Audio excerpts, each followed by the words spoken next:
So our next speaker is also Eric, our next storyteller, Eric Fisher, with his story, Wolf in Sheep's Clothing.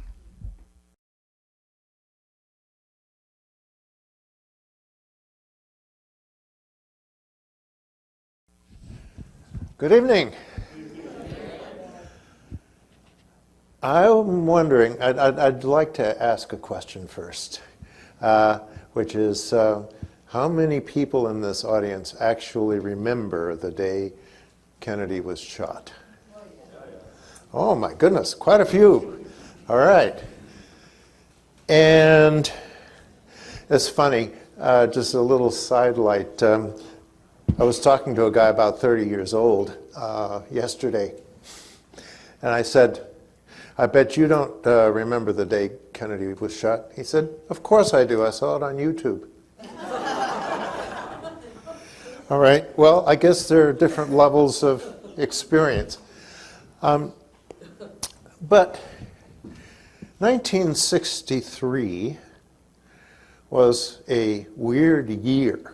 I want to take you back to that time and try to see if I can evoke a little bit of the turmoil, the boiling anger in the South about the whole integration, segregation thing. Remember, in the summer of 1963 was when Martin Luther King marched from Selma to Montgomery.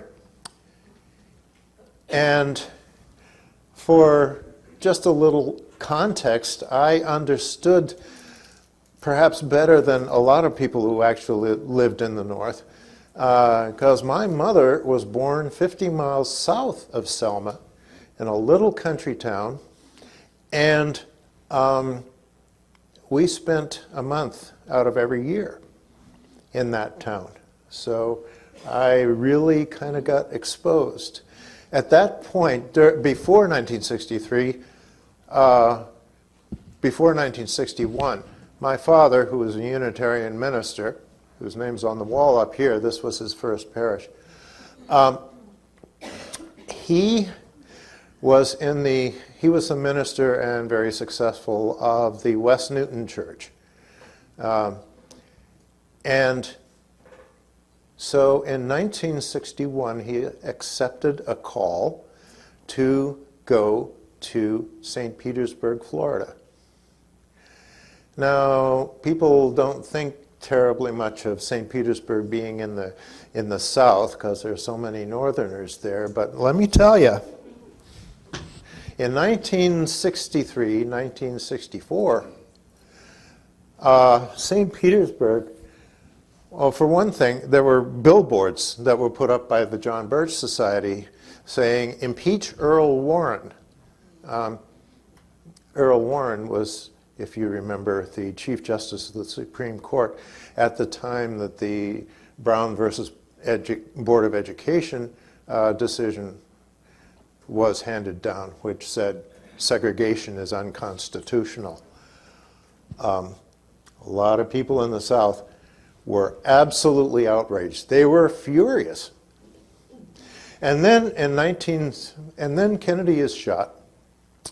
And then we have Lyndon Johnson and the Civil Rights Act in 1964. Did I say it was boiling? Well, in 1964, it was boiling even more. And remember the National Guard, escorting black children to the schoolhouse door. Well, my dad was a guy you would never, ever believe, from looking at him, from looking at the way he managed his parish or anything else, that he was one of the most absolute radical social activists that ever happened.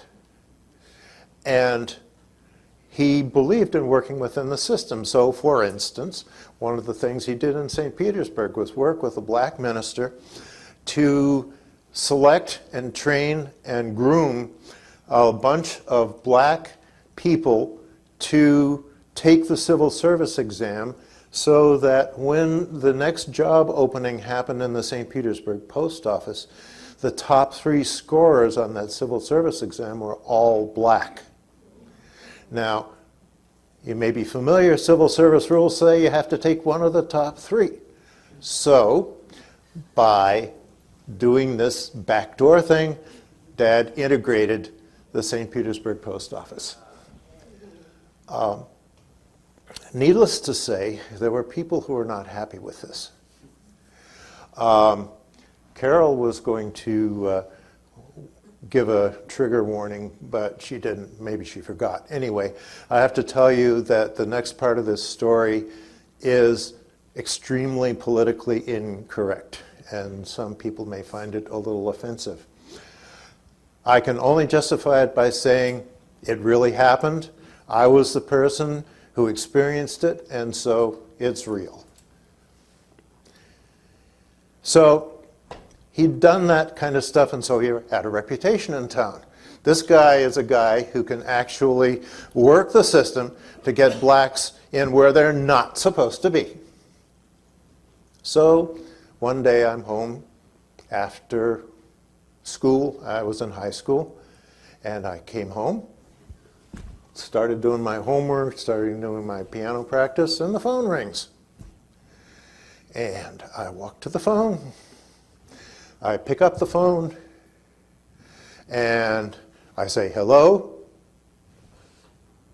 My voice had changed. I sound a lot like my father on the telephone. And I hear this voice, and it says, nigga labadeh. I said, what? He said, it's nigga labadeh. And I said, yes, what? And then, long pause, and then, we'll be out to see him, Mr. Fisher. We don't like nigger lovers here.